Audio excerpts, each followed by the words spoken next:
Well, the Huron Carol this year is a gala event designed to raise money for the food bank here in town.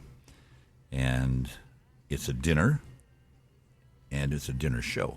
So after the dinner, after you break bread, you watch a play that tells a story of a native guy who's homeless, whose life changes because he gets to help somebody.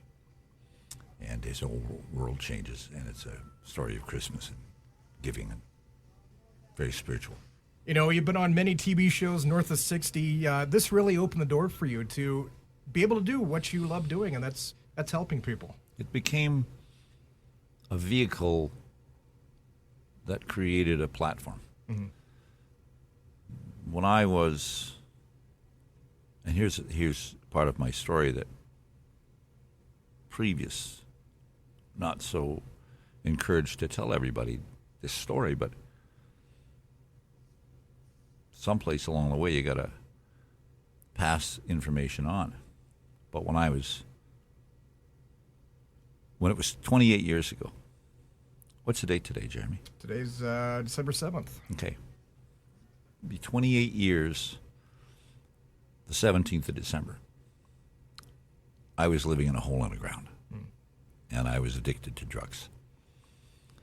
And when I managed to get out of that hole, and we won't talk about that piece, but when I managed to get out of that hole, I realized I wanted to find a way to help others that had helped me.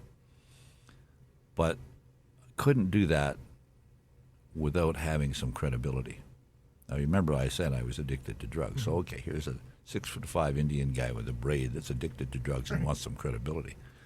Well, it's not just something that somebody's going to come along and hand you. So I had a plan was that I needed to start doing things that would give me a platform, that would give me the opportunity to speak legitimately about things that I cared about, but that would actually be believable. So from that platform in the hole, you couldn't do it. People aren't going to believe you. They're not going to trust you. Right. So that changed.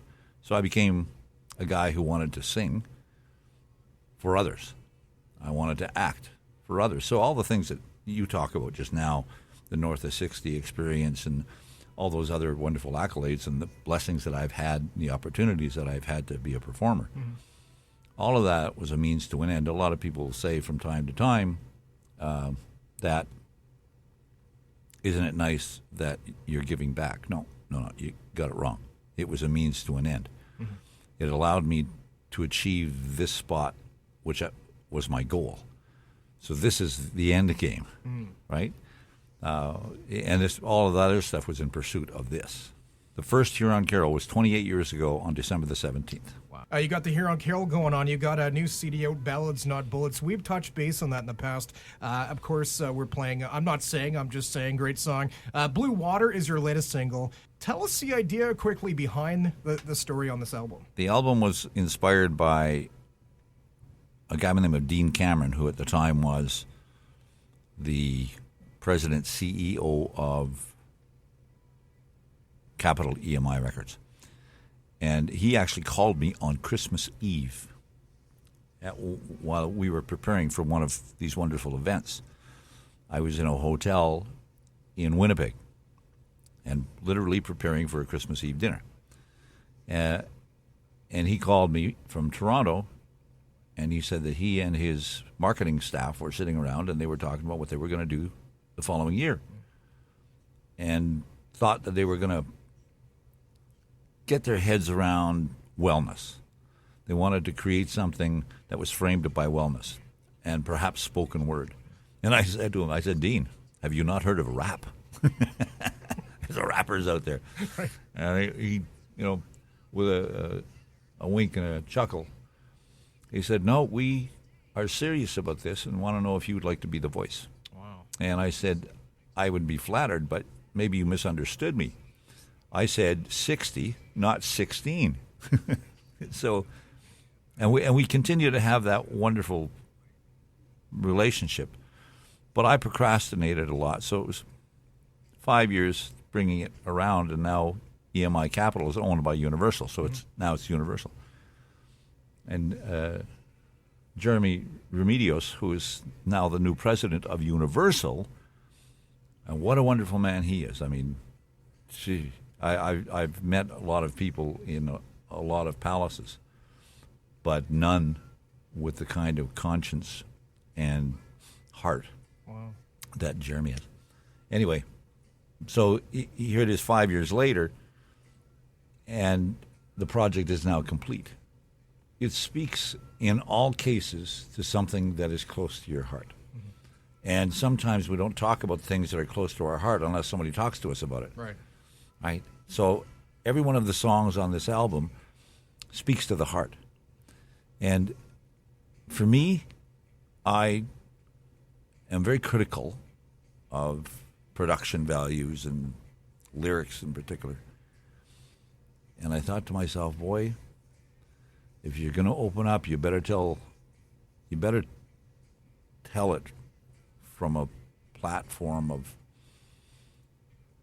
honesty and humility, but it has to be fun.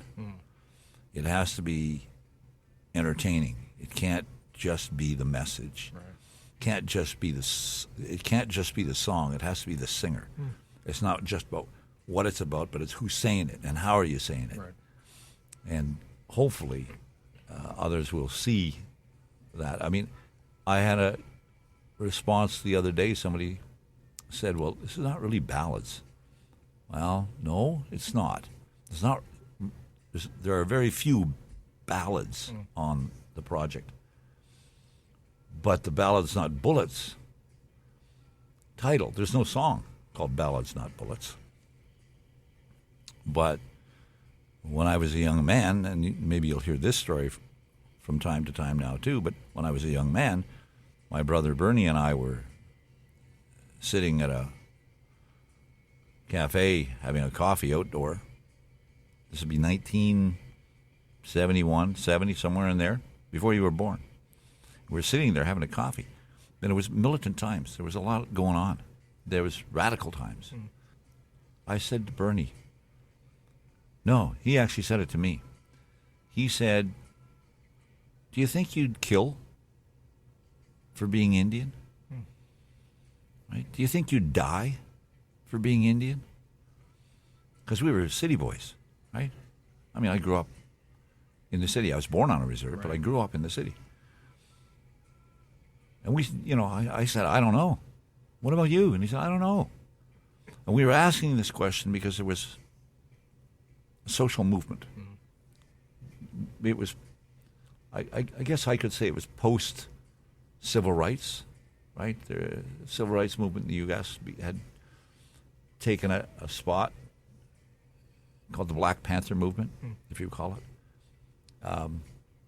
And we were just starting to get a drift, saying, oh, maybe that would work for us too, to get some equal rights and whatnot. So anyway, the question came up. And then there was this incident in Pine Ridge, South Dakota. There was a thing called the American Indian Movement. Russell Means and Dennis Banks, both of them friends of mine. Bernie and I got in a car and went south when that occupation took place. Because it was probably the second coffee. We probably went, okay, here it is. Right. Put up or shut up. Fish or cut bait. And away we went. Right. When we returned, the sad part of that electric journey was that somebody died. Back at the same spot. And we were questioning each other, as we always do to this day. There's got to be another way. There just has to be another way. So we had a choice. Ballads or bullets. And the CD was made. And we chose ballads. Right. So the name of the CD is based on that acknowledgement that we chose a different kind of instrument for change. Wow. There's another project which you have in your hands. This is quite the book. You were talking to us briefly about it, called 364, Timeless Wisdom for Modern Times. Tom, tell us all about it. The book was designed to inspire positive thoughts. So there's 364 quotes in there that are either original quotes or paraphrased quotes from great leaders. And you can open up at any page and feel free, Jeremy, to do so and to let it go. Here's one right now. Go ahead. So I open up the book, the page, and it says, "Politicians do not take risks. As voters, we must." Okay. So now, when you get up in the morning, you open up this book and you look at a quote and you think about it. And then you paraphrase it. You write below it. There's a space to write below that. Yep. And at the end of the day, on day 365, you'll have written your own book. Now, this is not only a great tool for writing, but it's a great tool for guiding yourself on a positive path to what I'll call inner peace. So I don't know where you can get something. It's a $20 price tag. Mm-hmm. The money goes to the Red Cross. Mm-hmm. I'm a Canadian ambassador for the Red Cross, and the money goes to the Red Cross. But I don't know a place where you can actually buy something for $20 and change somebody's life. This is not a guide. This is a compass to keep you on a path of positive thinking. Tom Jackson in town tonight for the Huron Carol at the Ramada. Appreciate you coming in, Tom. That was my pleasure.